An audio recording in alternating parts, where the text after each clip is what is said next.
Merci. Donc, merci beaucoup de nous accueillir ici ce soir. Merci aux invités d'être là. Et merci à vous d'être présents.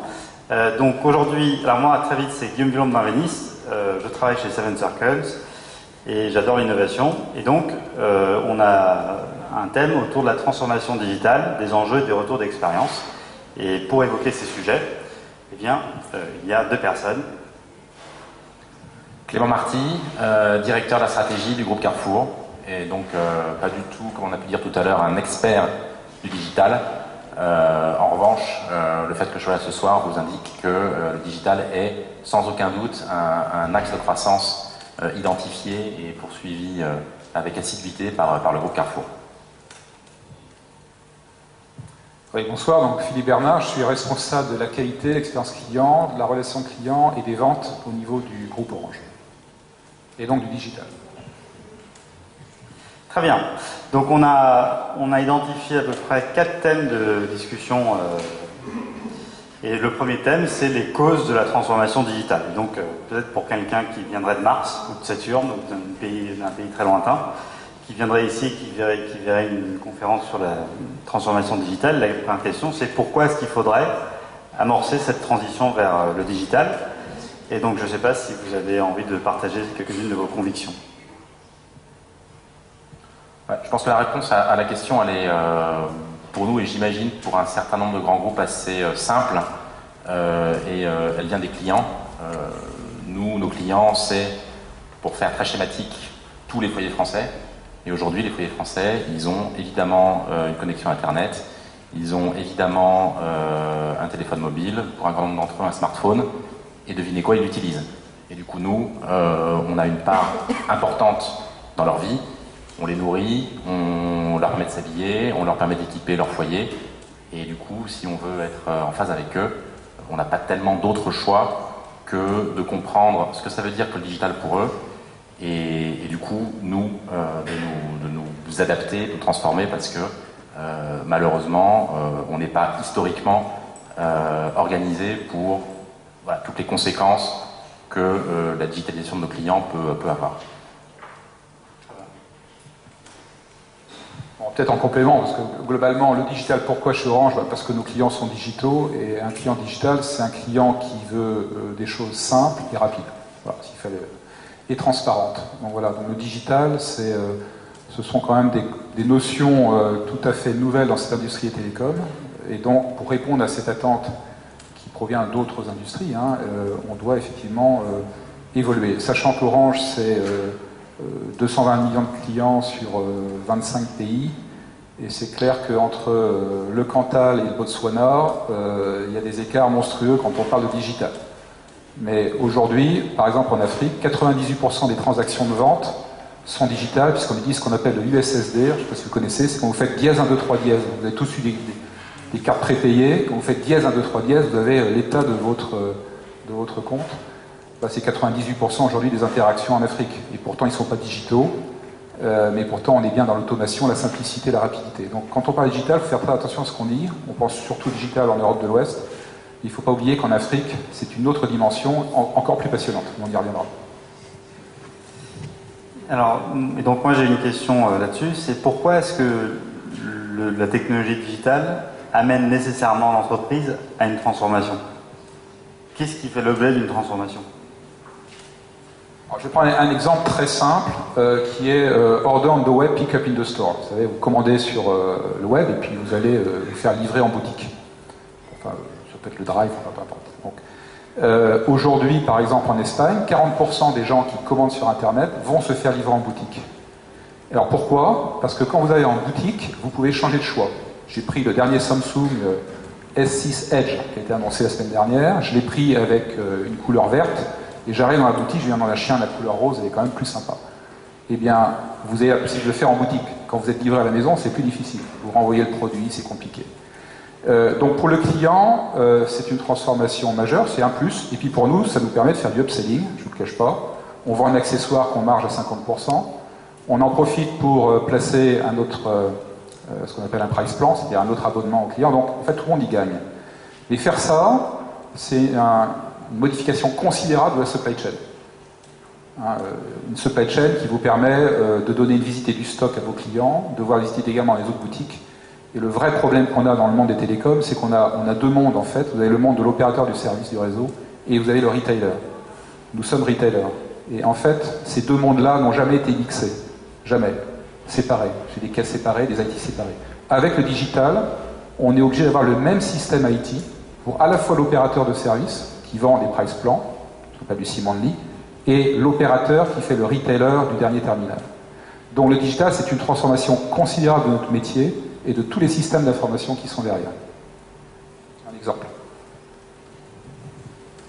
Peut-être un autre exemple sur pourquoi est-ce que le digital amène une transformation. Moi, je voudrais renforcer le point que vous faisiez sur le fait que, effectivement, le digital impose à différentes parties de l'organisation qui avant travaillaient de façon complètement indépendante, et vivaient très bien de façon complètement indépendante, de travailler ensemble.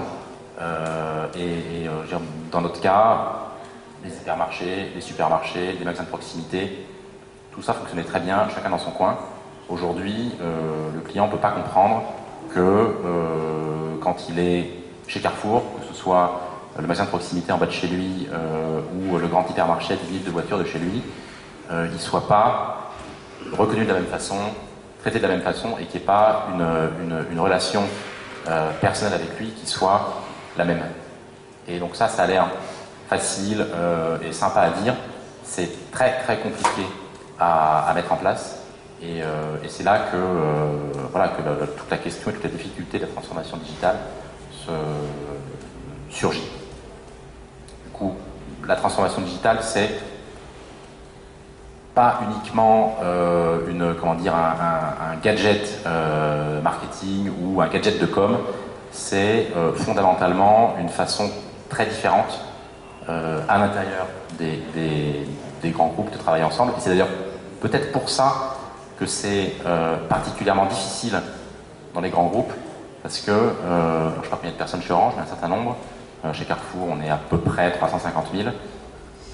On ne change pas du jour au lendemain la façon de fonctionner, 350 000 personnes, ça requiert évidemment des systèmes IT transformés, ça requiert les process qui sont supportés par ces systèmes IT transformés, et ça requiert une façon de penser des collaborateurs complètement différente. Du coup, pour moi, la transformation digitale, elle démarre, en tout cas chez nous aujourd'hui, c'est vraiment le début, et je pense qu'il va y avoir quelques années avant d'arriver au bout du chemin.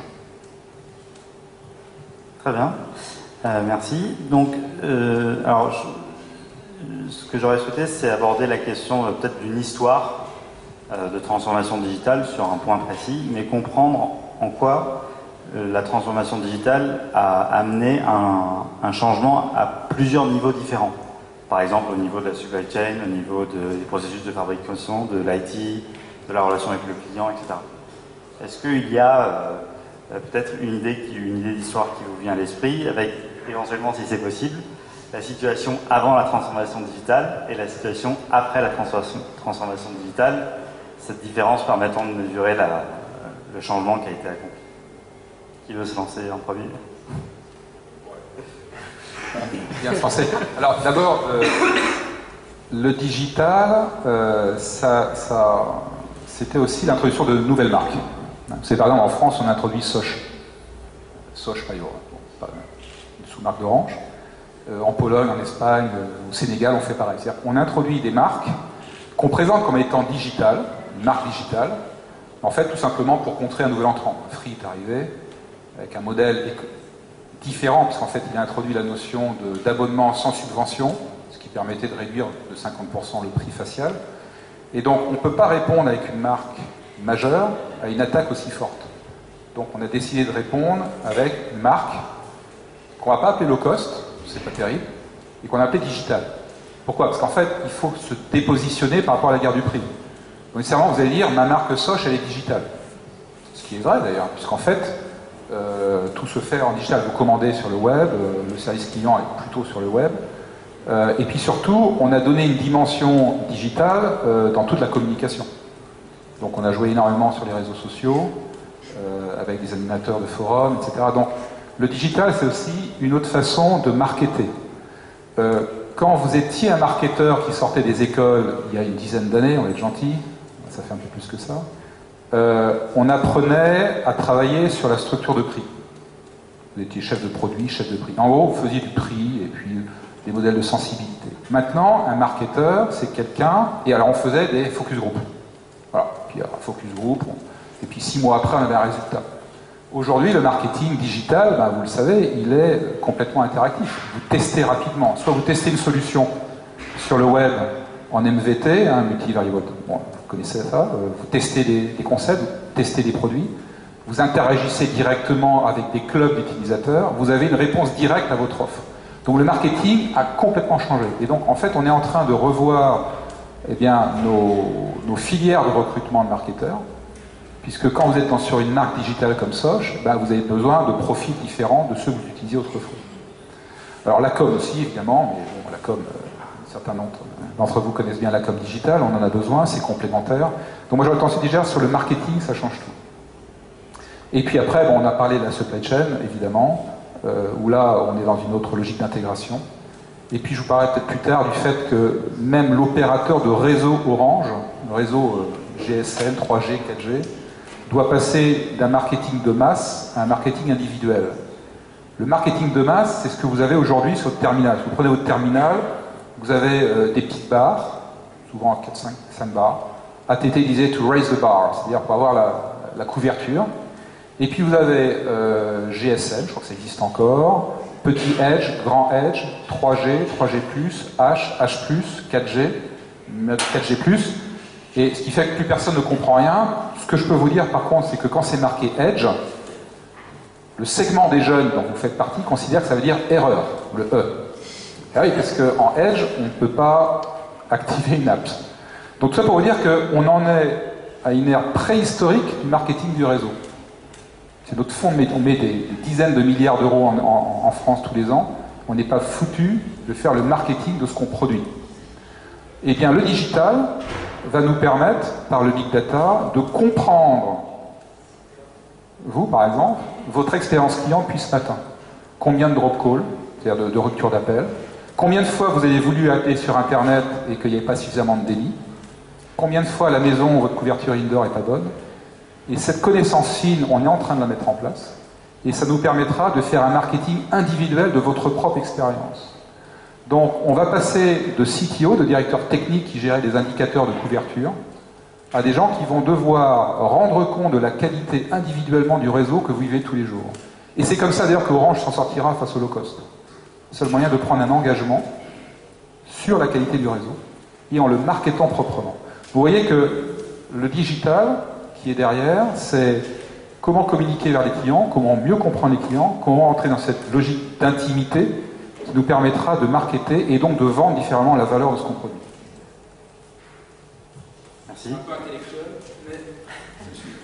Je dis c'est peut-être un peu intellectuel ce que je vous raconte, mais en fait c'est la vraie révolution des opérateurs de réseau qu'on engage dès maintenant. Donc au-delà de la com, du marketing, il y a également un travail monstrueux sur la transformation de notre cœur de métier. Ok, moi je retiens quelques idées clés. Donc un, il y a un concurrent qui a complètement changé le positionnement de prix, ça vous a incité à faire une marque digitale. Deux, ça c'est un marketing différent, c'est une communication digitale différente, et ça vous a amené à réinventer votre activité historique dans le réseau. Nous qu'est-ce qui a changé ou qu'est-ce qui est en train de changer avec le digital? À peu près tout. À peu près tout, pourquoi? Parce que nous, qu'est-ce qu'on fait? Notre métier de base, c'est une sélection de produits qu'on doit acheter au mieux.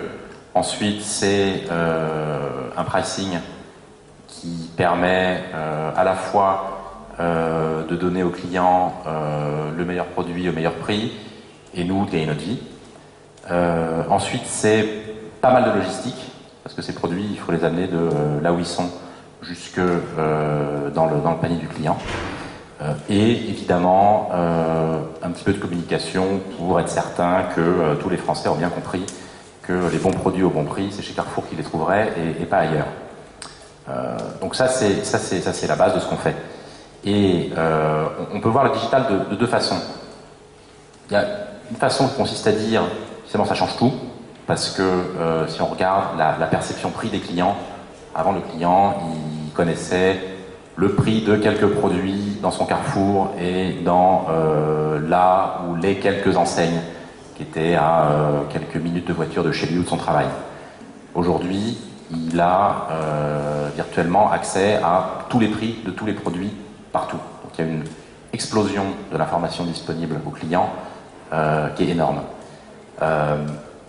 Autre chose, si on regarde la partie sélection, assortiment, une des clés du succès du retail, c'est l'assortiment. Que vous preniez un hypermarché dans lequel la promesse, dans laquelle la clé de l'assortiment, c'est finalement que vous allez trouver à peu près tout. Si vous ne le trouvez pas en hypermarché, c'est quand même que c'est très très très pointu. Ou un magasin de proximité, où là encore il y a un gros travail sur l'assortiment, parce que dans un magasin de proximité, vous n'allez pas trouver tout. En revanche, vous allez trouver ce dont vous avez besoin. En clair, vos besoins quotidiens de base seront remplis dans un Carrefour City à 300 mètres d'ici. Avec le digital, il y a, là encore, on passe de quelques dizaines de milliers de références dans un hypermarché à des millions, voire l'infini. Finalement, tout est disponible. Et autre chose, la supply chain, tout ce qui est logistique. Nous, une bonne partie de notre métier consiste à donc livrer nos quelques 10 000 points de vente de la façon la plus économique possible.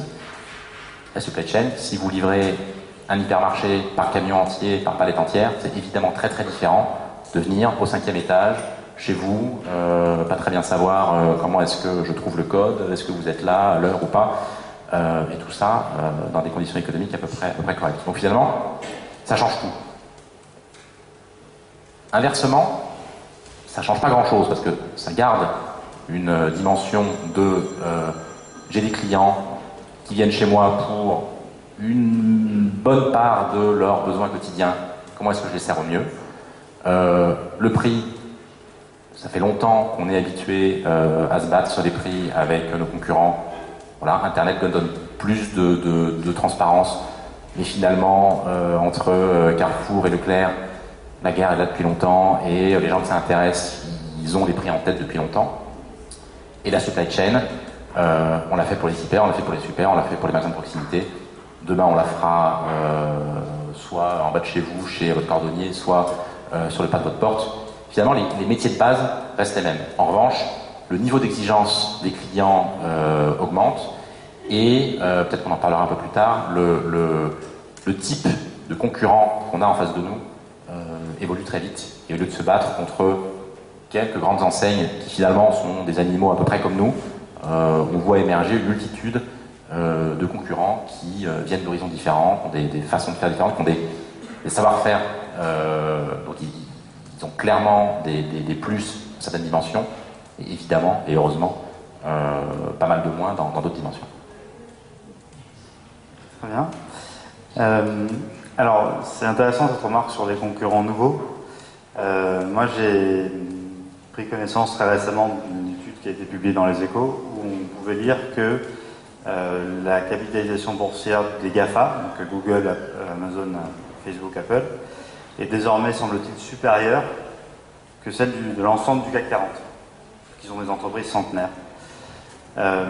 Et parfois on dit que le capitalisme français a du mal à s'adapter au digital, ce qui pose la question des freins qu'il faudrait lever pour, on va dire, piloter ce changement et cette révolution digitale. Donc, est-ce que vous aimeriez prendre la parole sur les freins que vous avez réussi à lever et ceux qui restent encore à lever pour faire advenir ce changement digital? Bon, en tout cas, je ne parlerai pas de la capitalisation boursière parce que tout ça, ça ne dépend pas uniquement de la performance de l'entreprise, malheureusement. Ça dépend surtout de l'évolution des marchés, de la régulation, des acteurs, etc.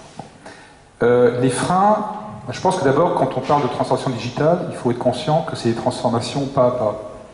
En fait, c'est vraiment hyper incrémental et ça prend beaucoup de temps. C'est-à-dire, on fait un petit bout, puis un petit bout. Il n'y a pas de révolution.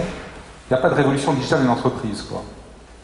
Alors, soit vous commencez from scratch, puis vous faites une société purement sur le net, bon, très bien, mais quand vous êtes dans une grande entreprise, la transformation, elle est hyper lente. Et c'est petit bout par petit bout. Parce que vous êtes contraint par, d'abord, l'IT. Il faut quand même voir que les systèmes d'information, c'est ce qui contraint toute entreprise qui veut être agile. Hein. Bon, ça prend du temps. Alors, nous, on a 200 000 employés. On a 50 000 personnes en point de vente et 50 000 personnes en call center. Quand vous introduisez un concept digital, ça impacte beaucoup de monde. Donc vous avez des négociations salariales, syndicales, très compliquées à mettre en place. Donc tout ça, ça prend beaucoup de temps, mais surtout, comme on l'indiquait notre collègue de Carrefour, votre cœur métier, il ne change pas comme ça du jour au lendemain, quoi. Donc vous devez vous adapter face à une concurrence digitale et faire évoluer votre modèle. C'est un peu comme les taxis face à Uber. Enfin, je veux dire, les taxis ne vont pas disparaître du jour au lendemain. Simplement, ils vont devoir s'adapter. Simplement, il faut qu'ils s'adaptent vite. C'est ça le problème. Il faut qu'ils s'adaptent vite dans leur tête. C'est-à-dire qu'ils comprennent que la stratégie, c'est d'aller vers le digital ou un mix de digital. Et qu'après l'exécution, c'est en fonction des contraintes que l'on a. Donc voilà, donc les freins, on en a partout. Partout. Je vous donne un exemple. Là, je sors d'une réunion, on était sur le pruning des offres. Alors, le pruning des offres, c'est-à-dire quoi? C'est-à-dire qu'il faut tuer les anciennes offres au profit des nouvelles. Ou alors tuer une partie du catalogue. Et donc, dans un pays, par exemple, on a 1700 offres au catalogue. Monde Télécom, vous imaginez, dans une boutique Orange, 1700 produits à vendre, sachant qu'un vendeur, il en vend 5, là où il a son bonus. Donc, de toute façon, c'est vite vu. Hein. Mais il y en a 1700 au catalogue. Et donc, on va passer à 1500. Et bien, vous avez toujours un marketeur qui va dire « Ah oui, mais alors si on tue cette offre-là, on perd de la valeur. » Et ça fait des années que ça dure. Donc, transformer les mentalités pour dire que le digital, c'est la simplicité de l'offre, une offre comprise, ça passe par un pruning de l'offre. Ce sont des barrières mentales, mais gigantesques. Quand vous savez qu'en Afrique, on lance une promotion par jour. Hein, c'est-à-dire que, je vais prendre l'exemple du Cameroun, on a 5 marketeurs, on lance une promotion par jour. En France, on a 500 marketeurs et on lance un catalogue tous les trimestres. Pour vous dire un petit peu le grand écart. Eh bien, quand on lance une offre par jour, malheureusement, les clients, ils appellent le call center parce qu'ils ne comprennent pas l'offre. 80% des appels en call center, c'est parce que les gens ne comprennent pas les dernières promotions. Alors, ça paraît tout bête, mais il y a des coûts derrière, et puis il y a surtout du churn, des gens qui s'en vont. Donc le digital, c'est rendre tout ça plus simple, et des barrières, il y en a partout, et pas là où on croit. C'est surtout dans la tête. Et donc il faut vraiment que le patron d'une filiale comprenne que le digital, c'est l'avenir, et qu'il y a des transformations incrémentales à mettre en place, et que c'est lui qui tire et qui fait levier les barrières. Okay. Je retiens que les barrières sont dans la tête. Ouais, moi je vais aller dans le même sens, parce que pour moi le plus gros frein, et j'ai envie de dire la première victoire dans la transformation digitale de l'entreprise, c'est sans aucun doute la prise de conscience de l'importance du digital, mais surtout la prise de conscience raisonnée et calme. Parce qu'on a eu toute une période où on n'a pas lancé entre non mais le digital c'est du pipeau, c'est de la com, de toute façon l'important c'est d'avoir un bel hypermarché avec un grand parking et des belles gondoles à l'intérieur. Et de l'autre côté, les gens qui disaient non mais c'est fini, Carrefour dans 5 ans il n'y en a plus, regardez Amazon il livre tout, c'est fini, on va jamais y arriver, on est mort, vite je vends mon CV, je m'en vais. Et la vérité est, à mon sens, entre les deux. Et je pense que la première victoire, c'est de se dire, le digital, oui, c'est une transformation forte. Oui, comme on disait tout à l'heure, elle touche à peu près tout le monde. Je ne sais pas très bien si on pourrait identifier une fonction qui n'est pas touchée par le digital dans l'entreprise. Mais voilà, le cœur du métier reste là. On a un certain nombre de savoir-faire qui restent utiles et créateurs de valeur pour le client. Du coup, la façon raisonnée d'attaquer le sujet, c'est voilà, comment est-ce que, avec ces nouvelles technologies, ces nouveaux usages, ces nouvelles exigences clients, on réussit à continuer à livrer aux clients la valeur qu'on livrait avant, avec un mélange de nos anciens savoir-faire et l'intégration de nouveaux savoir-faire.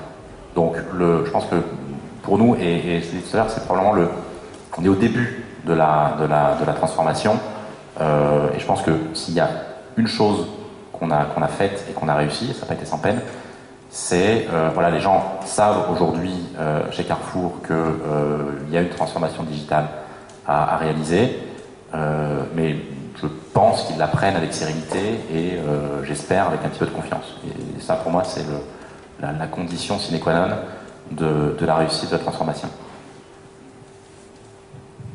Très bien. Donc ce que je retiens, c'est que la transformation doit être calme et sereine. Alors moi, il y a un sujet qui me passionne à titre personnel. J'espère que ce sera également intéressant pour chacun dans la salle. Il y a des secteurs qui sont, semble-t-il, plus en avance que d'autres dans la transformation digitale. Peut-être parce que leurs produits peuvent se digitaliser, par exemple la musique digitale, et d'autres qui sont moins en avance dans la transformation digitale parce que leurs produits ne sont pas encore digitalisés. Et donc en fait, la question que j'aurais souhaité poser, c'est, et on en a parlé aussi tout à l'heure, c'est, est-ce que vous pourriez nous dire comment est-ce que vous avez pris conscience, vous-même ou bien, on va dire avec vos équipes dans l'entreprise, que ça y est, maintenant il fallait amorcer une transformation digitale. Qu'est-ce qui a été le phénomène déclencheur de « Ah, il va falloir qu'on fasse cette transformation-là » Est-ce que c'était un nouveau concurrent qui arrive sur le marché? Est-ce que c'était quelque chose d'autre? Je ne sais pas moi, la lecture de la presse. Qu'est-ce qui a été le phénomène déclencheur de cette prise de conscience calme et sereine, mais vraiment dans ce sens-là, c'est-à-dire comprendre toutes les dimensions de l'évolution qui restait à mettre en œuvre. Voilà, quel a été le phénomène déclencheur? Je ne sais pas s'il y a eu un phénomène déclencheur, et je dirais que nous, ça fait quand même un certain temps qu'on voit venir le digital, dans la mesure où on vend tellement de choses que voilà, les disques, on en vendait, on en vend encore quelques-uns, mais effectivement plus beaucoup. Et ça, on s'en est aperçu assez tôt. L'arrivée de concurrents sans magasin, on l'a vu aussi. Et la percée de ces concurrents sur quelques catégories, alors heureusement des catégories qui n'étaient pas les plus rentables, on l'a vu également. Ça c'est la partie, je dirais, concurrence, pour faire simple. La deuxième chose qu'on a vue, c'est les équipes IT, les équipes marketing notamment, c'est vraiment les deux fonctions qui sont arrivés avec un certain nombre de nouveaux outils, un certain nombre de choses qu'ils voulaient essayer. Donc il y a eu une espèce de montée en interne de tests digitaux. Et la troisième partie, c'est tout simplement l'expérience en tant que client des différentes personnes de Carrefour qui disent attends, moi je peux faire ça sur tel site, je peux faire tel truc. Quand est-ce que Carrefour peut me faire la même chose? Et donc je pense que c'est ces trois éléments qui, petit à petit ont percolé et petit à petit nous ont fait prendre conscience que oui, il fallait organiser, structurer, orienter les forces de l'entreprise pour lancer et j'espère réussir cette transformation digitale. Et donc pour moi, il n'y a pas un élément déclencheur, il y a une série de signaux qui ont été faibles au début, qui petit à petit sont devenus beaucoup plus criants, qui ont fait prendre conscience qu'il fallait qu'on fasse quelque chose. Très bien, donc je retiens la concurrence quand même si c'est sur les produits qui sont pas les plus profitables. Pas que, il y a les transformations, les nouveaux outils, et enfin il y a l'expérience personnelle d'être client et de vouloir faire de nouvelles choses. Alors le digital, c'est... si je prends un peu l'exemple de ce qu'on a fait en Europe, c'est aussi beaucoup de conviction des leaders de l'entreprise. Donc il y a 5 ans, on s'était dit, on veut que 20% de nos ventes se fassent sur le web, sur le e-shop. 20%, on partait de zéro, il y a 5 ans. Bon, aujourd'hui, donc ça a permis de pousser un peu nos filiales à s'y mettre, monter des e-shops, des web, etc. Parce que sinon, ils n'avaient aucune envie d'y aller. Il faut bien voir que On a des réseaux de boutiques, on a 6500 boutiques sous enchaîne. Donc, en gros, on a 30% en propre et 70% qui sont tenus par des partenaires. Un partenaire, lui, il voyait le web comme un concurrent. Hein. Le partenaire, il a un fonds de commerce qui tient compte des flux sur son trottoir. Hein. Ça marche comme ça. Donc, voilà. Donc le web, c'était pour lui une contrainte, enfin, une menace majeure. Et donc, quand dans un pays comme, on va prendre la Slovaquie, 100% de nos boutiques sont franchisées, externalisées, vous avez face à vous un réseau qui vous dit, attendez, pas de web, surtout pas de web, parce que moi, je veux vivre. Déjà, c'est très simple, ça se comprend très bien. Et donc, quand vous dites, taratata, 20% de mes ventes sur le web, il faut inventer une façon de travailler avec ces franchisés. Aujourd'hui, 5 ans après, on est entre 10 et 15%. Je ne parle pas des marques purement digitales comme Soch, Amena, New en Pologne, etc., où on est à 100%. Mais si je prends la marque Orange, Or, déjà, on est entre 10 et 15%. Et on estime que c'est le palier. De toute façon, je pense que c'est pas mal comme équilibre. Mais sachant que 80% des gens qui rentrent dans une boutique sont venus sur notre site web. Et en savent 10 fois plus que nos vendeurs. Donc en fait, pour la transformation digitale, il faut quand même beaucoup de conviction de manager pour dire à un moment donné, attendez, on y va. Voilà. Et on se donne un objectif hyper ambitieux. Si je repasse, je pense maintenant au care, c'est-à-dire la relation client. Aujourd'hui en Europe, on est à peu près à entre 30 et 35% de la relation client se fait purement sur le web. C'est-à-dire que 30% des interactions se font sur le web en self-care. On est parti de zéro il y a 5 ans. Et on estime qu'on va monter à 50%. Derrière, il y a plus de facilité pour le client, mais surtout beaucoup de réduction de coûts pour nous. Il faut quand même voir ce que c'est. C'est-à-dire, c'est 10% de réduction d'appels chaque année. Bon, un appel, ça coûte cher. Hein. Donc, il y a une nécessité également économique de s'adapter. Et sachant que si on ne le fait pas, de toute façon, les concurrents le feront, et donc on sera dépositionné en termes de structure de coûts. Donc le digital, c'est une nécessité également pour vivre dans un environnement économique où il y a des concurrents qui s'adaptent aussi très vite. Voilà, donc la réalité économique derrière le digital elle est quand même très très forte. Et sur les boutiques, c'est un peu moins de boutiques, mais des boutiques beaucoup plus grandes, avec beaucoup plus de services, beaucoup plus de conseils, parce que 80% des gens, ils savent ce qu'ils veulent. Voilà. Donc le digital, c'est aussi une nécessité par ailleurs économique, en complément de tout ce qui a été dit. Très bien. Parfait. Donc, peut-être parler des enseignements pour l'avenir, étant donné le chemin qui a déjà été fait dans la transformation digitale, ou les transformations digitales que vous avez pu mettre en œuvre. Peut-être nous expliquer quels sont les enseignements que vous tirez, qu'est-ce qu'il faudrait faire, qu'est-ce qu'il faut faire en premier. Je vois, par exemple, demain, on fait le meeting transformation digitale. Donc, l'ordre du jour, le premier point, c'est quoi? Et d'ailleurs, le second point, c'est quoi? Je ne sais pas qui veut essayer. Moi, je pars à la prétention de donner l'agenda d'une transformation digitale réussie. En revanche, il y a quelques pièges. Pour moi, le premier piège, c'est de considérer que la transformation digitale, c'est l'affaire de quelques-uns, de quelques experts, de quelques jeunes, et que parce qu'on va recruter une quinzaine de gamins de 25 ans, gamins, tout est relatif, ça y est, on va pouvoir continuer à vivre tranquillement dans notre coin, et que on va se payer un bureau avec des jeunes, et qu'ils vont faire leur truc de jeunes, et que ça ira bien. Je pense que pour moi, le premier enseignement, c'est que la transformation digitale, elle concerne, et elle doit concerner tout le monde, et nous, ce qui fait que ça va marcher, c'est que le boucher de votre hypermarché, il sait que Carrefour a lancé une appli, et il est capable, de la même façon qu'il est capable de renseigner ses clientes sur les bons morceaux qu'il a aujourd'hui, et pourquoi est-ce que, si elle a 5 personnes, elle devrait plutôt prendre ceci ou cela.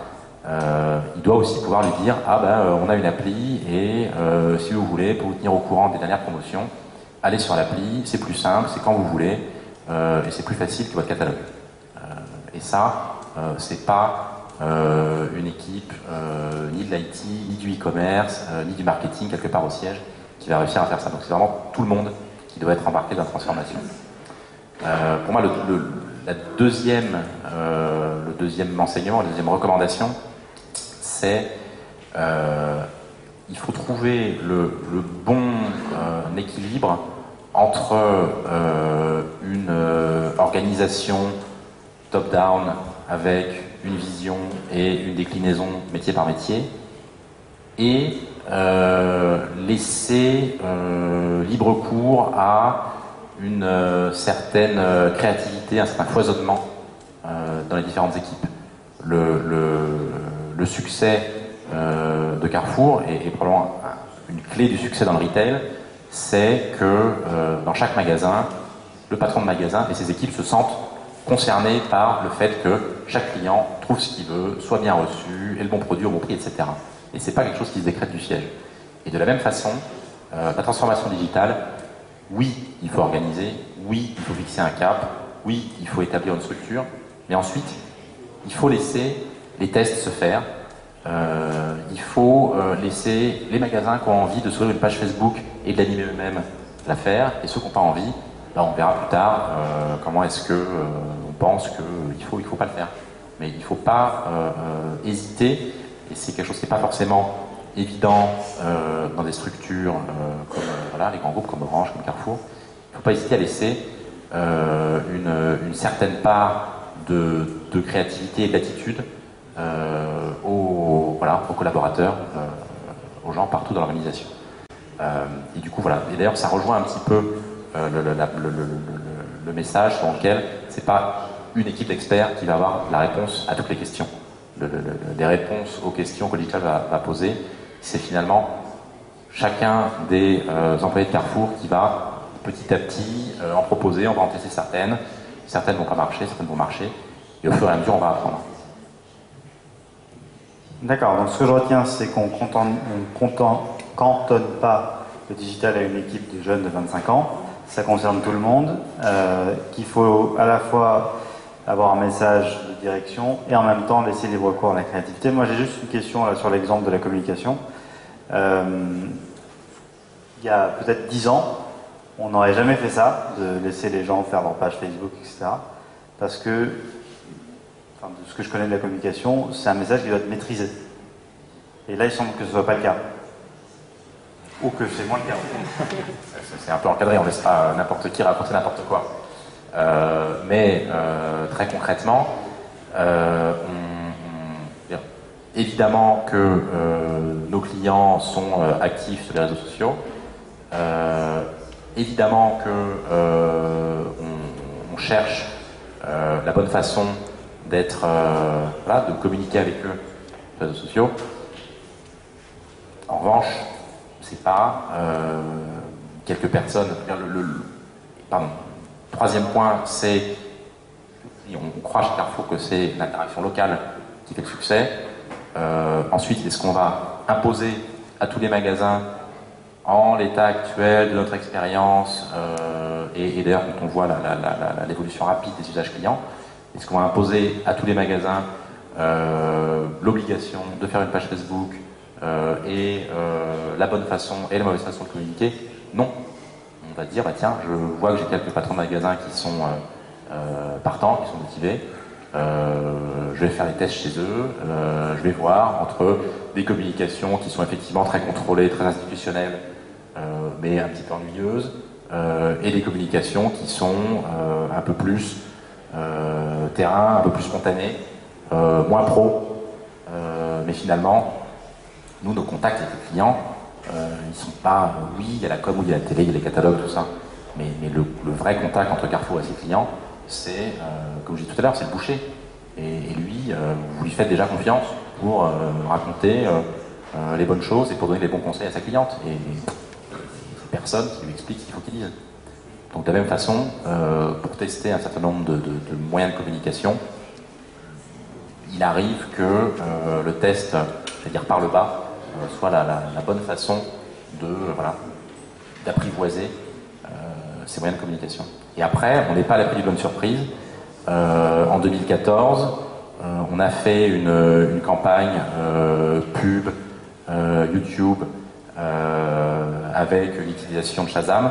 On est devenu la marque, et je crois qu'on est encore d'ailleurs, la première marque mondiale sur Shazam. Bon, c'était un essai, avec un essai concluant. Très bien. Donc il ne faut pas hésiter à lancer cette quantité d'essais et voilà, et à voir ce qui ne marche pas. Et ensuite, on deviendra, je pense, aussi expert en communication digitale qu'on l'est en communication radio, en communication catalogue, etc. etc. Donc l'expérimentation est une façon d'apprendre, en fait, comment utiliser le digital.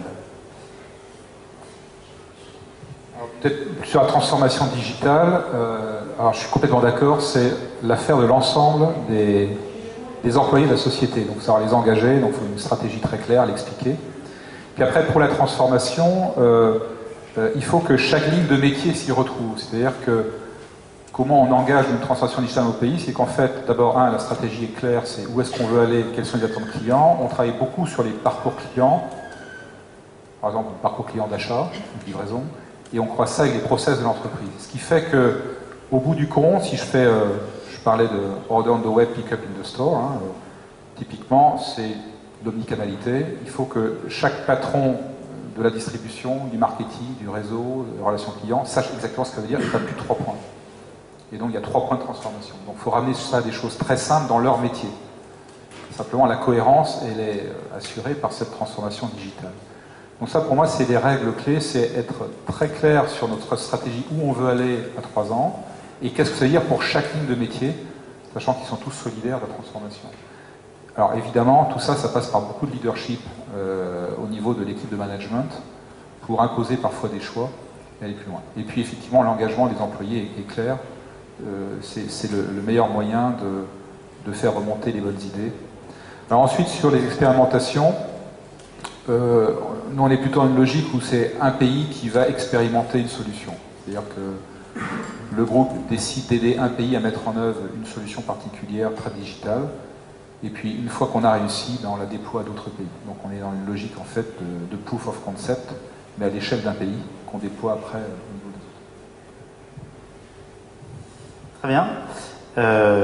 Donc, j'ai encore 2 questions sur ma liste, si ça convient. Donc, ce qui donne 5 minutes. Alors, la première question, vous l'avez un peu évoquée. C'est est-ce que on peut mesurer le niveau de maturité dans la transformation digitale? J'imagine que d'un pays à l'autre c'est différent, que d'une fonction à l'autre c'est différent. Et si on peut mesurer le niveau de maturité dans la transformation digitale, est-ce qu'il y a des critères qu'on retient? Alors d'abord, moi je suis un fan du maturity model. Alors vous savez, Gartner a fait des maturity models. Enfin c'est très simple. Alors typiquement, on a, nous, un plan de transformation digitale. Vous avez 3 paliers de maturité. Le niveau 0, enfin le niveau 1, on va l'appeler comme ça, qui est le niveau basique. Le niveau 2, qui est plutôt bien évolué. Et puis le niveau 3, c'est l'excellence dans notre industrie. Et donc, on a défini ce modèle de maturité pour l'Europe de l'Ouest, l'Europe de l'Est, MENA, donc Middle East, North Africa, et le reste de l'Afrique. Et pour chaque zone, on a donc ce maturity model qui définit les 3 niveaux sur lesquels on veut amener les pays. Et là où c'est fort, c'est que c'est pas le groupe qui va faire l'assessment, c'est qu'on demande à l'équipe locale du pays de faire son auto-assessment. C'est-à-dire qu'ils doivent eux-mêmes nous dire où est-ce qu'ils se situent. Niveau 1, 2, 3, etc. Et moi, je ne juge pas. C'est-à-dire je veux surtout pas interagir. Par contre, on va leur dire, ok, vous êtes au niveau 1, pour passer au niveau 2, c'est combien de temps et combien d'OPEX et de CAPEX. Combien d'argent. Voilà. Et après, par contre, ils s'engagent sur un plan de transfo. Donc, en fait, c'est super fort comme modèle parce que ça pousse un pays à faire son auto-évaluation, finalement, par rapport aux standards d'excellence du marché, où est-ce que je me situe. Voilà. Et puis, nécessairement, il faut être honnête, parce que si vous mettez tout de suite en niveau 3, vous n'êtes pas crédible longtemps, et c'est surtout le CEO du pays qui dit « Attends, ne raconte pas de conneries, à un moment donné, on n'est quand même pas les meilleurs de la planète. » Et après, ça permet de construire des plans de transformation crédibles au niveau de l'entreprise, avec un vrai engagement de people et de moyens. Donc là, le maturity model qu'on connaît chez Gartner ou d'autres est vraiment hyper puissant. Moi, je le recommande à toutes les entreprises pour engager une transformation. Et donc, sur le digital, on a défini 3 critères. Et on a 3 items, et sur chaque item, on a 3 niveaux de performance. Donc, maturity model. Bon, nous, on n'a pas encore un maturity model pour juger de la maturité de chacun de nos pays. Et au-delà de ça, je ne me risquerai pas à évaluer notre niveau de maturité dans la transformation digitale. En revanche, je pense que notre niveau de sérénité est bon. Pourquoi? Parce que, je vous dis, on est sorti de la phase où on se posait la question et on se demandait un petit peu où est-ce que tout ça allait nous mener. Et on a réalisé que finalement, on allait continuer à offrir les services et la valeur qu'on offrait à nos clients. Sauf que un certain nombre de moyens, un certain nombre d'outils, un certain nombre de process seraient différents. Et du coup, on est organisé pour assurer la transformation de chacun de ces process. Et ça veut dire chaque équipe, chaque personne chez Carrefour sait déjà ou ne devrait pas tarder à savoir dans quel sens est-ce que le digital va transformer un peu ou beaucoup la façon dont elle travaille. Donc pour moi, on est clairement au début de la transformation, également parce que les usages changent. Et moi je suis toujours, en tout cas j'invite mes collègues à beaucoup d'humilité et à dire bon, on peut à peu près savoir comment est-ce que dans les 18 à 24 mois qui viennent, on va se transformer pour s'adapter aux usages d'aujourd'hui. En revanche, les usages de dans 4 ans ou dans 5 ans, on ne les connaît pas. Donc la transformation, à mon avis, elle est pas prête de s'arrêter. D'accord. Alors, donc la dernière question porte sur vos partenaires. Donc c'est un sujet dont vous avez parlé tout à l'heure, Philippe. Vous avez parlé de le réseau de distribution que vous avez en Slovaquie et qui, lorsqu'il a été question on va dire, de déporter certaines ventes sur le web, était, semble-t-il, réfractaire. Alors, et donc ça pose la question du rôle que peuvent jouer vos fournisseurs, vos distributeurs, etc. dans cette transformation digitale. Et donc moi, la question que j'aurais souhaité vous poser, c'est qu'est-ce que vous attendez pas forcément de vos distributeurs en particulier, mais de l'ensemble de vos partenaires, on va dire, dans cette transformation digitale. On attend des partenaires des idées nouvelles, parce que on a quand même besoin de transformer l'IT en particulier, on a besoin de ce qu'on appelle des enablers, c'est-à-dire des solutions qui vont nous permettre d'engager la transformation digitale très très vite. Donc on attend des partenaires qui nous amènent cette innovation nécessaire que l'on va essayer d'intégrer dans nos propres process. Voilà, donc c'est avant tout ça, c'est de l'innovation, et puis beaucoup d'écoute également justement à nos besoins qui sont eux-mêmes liés, ancrés sur des contraintes très très lourdes de transformation. Donc de l'écoute, de l'innovation. Oui, nous je pense qu'on attend de nos partenaires dans la transformation digitale d'abord de nous accompagner. Et ça veut dire quoi? Ça veut dire, en plus de l'innovation, de l'agilité et de la transversalité. Parce que je pense que ce que le digital nous force à faire, on va nous forcer à développer comme capacité, comme façon de travailler, c'est agilité et transversalité. Et donc il faut que les partenaires nous accompagnent dans ce changement de façon de travailler. Et je pense que pour un bon nombre d'entre eux, ils ont aussi leur transformation digitale qui est en cours. Et voilà, j'espère pour eux qu'elle réussira aussi bien que la nôtre. Et nous, on reste attentifs à avoir sur chaque sujet les partenaires les plus adaptés.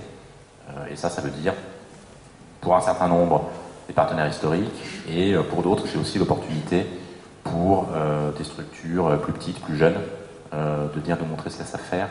Et nous, le digital nous ouvre un petit peu les yeux, les oreilles sur peut-être des partenaires un petit peu différents de ceux avec qui on travaillait avant. Voilà. Donc, moi, je vois ça de façon très positive. C'est des opportunités pour nous et pour des nouveaux partenaires de travailler avec nous. Donc agilité et éventuellement de nouveaux partenaires dans cet accompagnement. Très bien, donc au cours de notre échange, on a parlé de la transformation digitale. On a vu que c'était différent après que avant. Et je ne sais pas si ces remarques vous ont amené à vous poser vous-même des questions. Donc le micro va circuler dans la salle, c'est toujours difficile d'amorcer la pompe. Alors je vais poser une question parce que tout à l'heure dans le discours de Philippe Bernard, il y a quelque chose qui m'a vraiment intrigué. Vous avez parlé de Sosh, qui est l'offre, alors que vous le vouliez ou non, pour nous c'est low cost de Orange, quoi. Voilà. Et je vais dire un gros mot, un deuxième après low cost, je vais dire Bouygues Télécom. Et là il y a Bien You, qui était l'offre low cost de Bouygues Télécom, qui a été réintégrée dans le giron de Bouygues Télécom avec les mêmes services aujourd'hui que l'offre classique. Finalement, est-ce que cette offre digitale que vous avez proposée, vous, avec Sosh chez Orange, vous allez la réintégrer aussi et finalement va laminer les services par le bas parce que c'est à partir du digital qu'on a fait une offre à bas coût et qui aujourd'hui s'applique à tous les forfaits? Je ne répondrai pas directement à la question, de toute façon.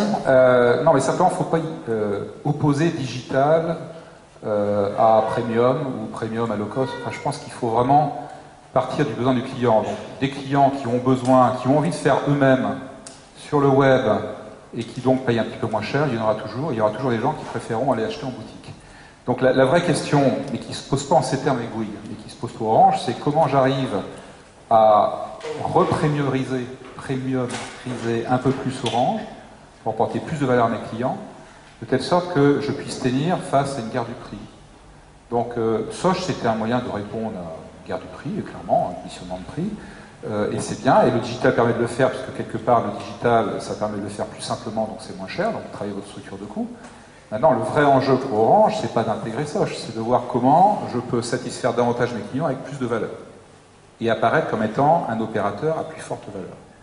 Voilà, donc la question n'est pas de savoir si on va intégrer Sosh ou pas, c'est plutôt de savoir comment on peut retirer vers le haut les opérateurs télécoms plus traditionnels, pour apporter plus de services, donc ce qui nous amène à nous réinventer sur notre relation client et sur les services que l'on veut rendre. Voilà. Et il y aura toujours un segment qui veut chercher le prix, etc. Et on a une solution pour ça. Merci. Qui souhaite prendre le relais? Donc, bonjour, Oscar Barthes, journaliste. Donc vous l'avez dit, les plus gros freins finalement ils sont à l'intérieur et c'est les réfractaires. Donc déjà, première question, comment on fait pour vraiment évangéliser autour de la transformation digitale? Est-ce que c'est de la grosse campagne de com interne monstrueuse? Est-ce que c'est de la formation? Déjà, comment est-ce que vous gérez ça pour évangéliser autour de ça? Et deuxième question, comment est-ce que vous impliquez finalement tous ces réfractaires et même tous les autres employés dans cette processus de transformation digitale? Est-ce que c'est de l'agilité? Est-ce que c'est mettre des product owners partout? Et comment vous avez géré ça chez vous? Nous, on ne l'a pas géré, on est en train de le gérer. Quelques pistes.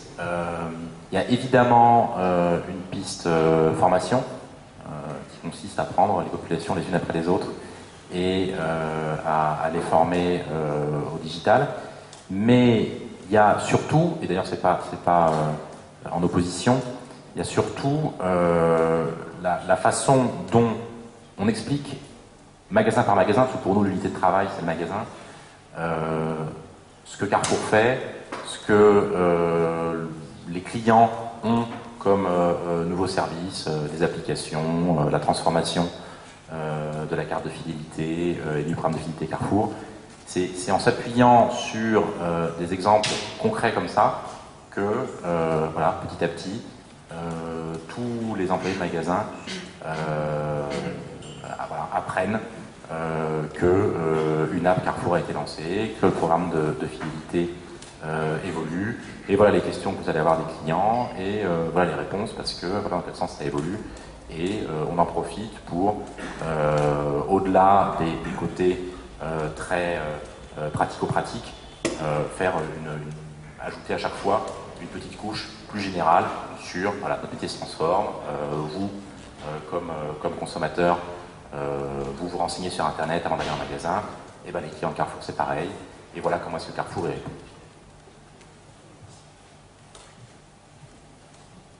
Alors encore une fois, là, c'est s'assurer que le digital n'est pas perçu comme un ennemi. Voilà, on va reprendre l'exemple des boutiques.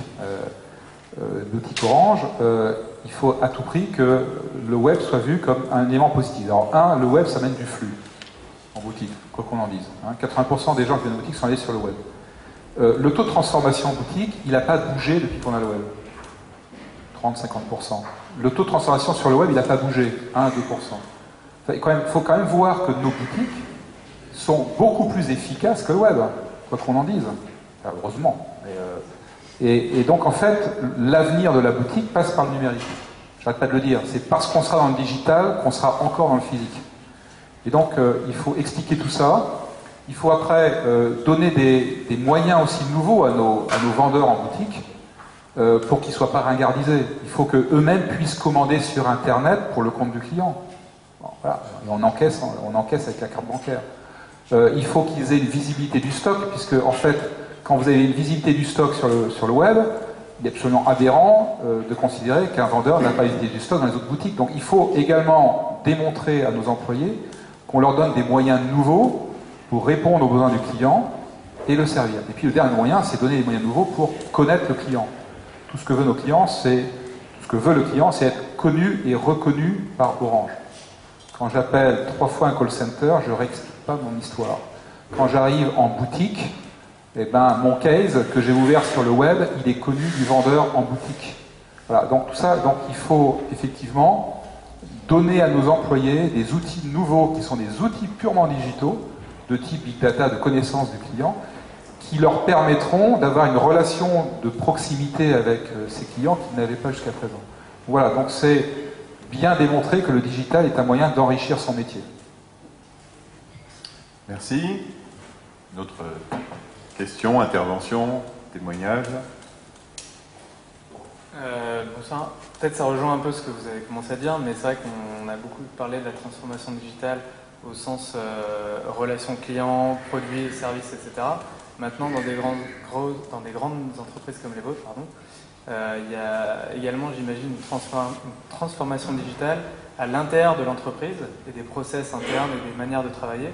Donc comment est-ce que, par rapport à ça, vous vous organisez?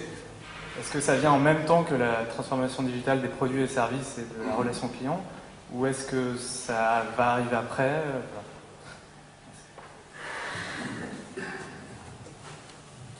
C'est effectivement un autre chantier capital, donc le digital vis-à-vis des employés, en plus du digital vis-à-vis des clients. Pour moi, c'est quelque chose qui se fait en parallèle et en synergie de la transformation digitale vis-à-vis des clients. Et un peu comme la transformation digitale vis-à-vis des clients, il y a 1000 façons dont ça se perçoit. Quelques exemples. Toute la façon dont on communique sur les fiches de paie, les avantages divers et variés qu'on offre à nos salariés. Ça, avant, vous aviez un relais RH. De plus en plus, on déploie des outils qui permettent à chacun de se renseigner quand il veut, où il veut. Donc ça, c'est un côté très RH, gestion de la paie et assimilé. Un autre exemple, ça peut être, et ça c'est peut-être un peu plus IT, mais dans la façon dont on gère les projets IT, petit à petit, on s'éloigne des gros projets à 24 mois et on voit de plus en plus se faire des projets sur un mode, on développe un test, on le montre au client, on fait un post-mortem, on modifie, etc. Donc ça, c'est des façons de travailler qui sont différentes. Et oui, on pense beaucoup clients parce que effectivement, c'est évidemment un point central chez nous, comme dans beaucoup d'autres groupes. Mais il y a aussi effectivement tout un pan de la transformation qui est vis-à-vis des salariés. Mais pour moi, c'est évidemment pas contradictoire et l'un va avec l'autre. Peut-être en complément, donc Orange a mis en place ce qu'on appelle le passeport digital pour tous nos employés. Donc on a 70% de 200 000 employés qui ont passé, c'est un MOOC en fait qu'on a mis en ligne, pour un peu dédramatiser le digital pour ceux qui ont du mal à comprendre. Bon, vous connaissez tous ce que c'est le digital, mais finalement, quand vous n'avez pas votre compte Facebook, vous avez le sentiment d'être complètement ringard dans la boîte. Bon, il y en a, hein, heureusement d'ailleurs. Et donc on a mis en place ce cours, et 70%, donc 140 000 personnes ont passé ce passeport. Et on explique que c'est le digital, il y a beaucoup de vidéos d'intervenants externes, il y a des questions, etc. Et ça a permis de dédramatiser un petit peu l'arrivée du digital dans l'entreprise. D'ailleurs, on a été primé pour ça, mais Et donc il y a un gros effort de DRH pour essayer de montrer que le digital, c'est des choses assez simples qu'il faut comprendre et qui font partie du quotidien.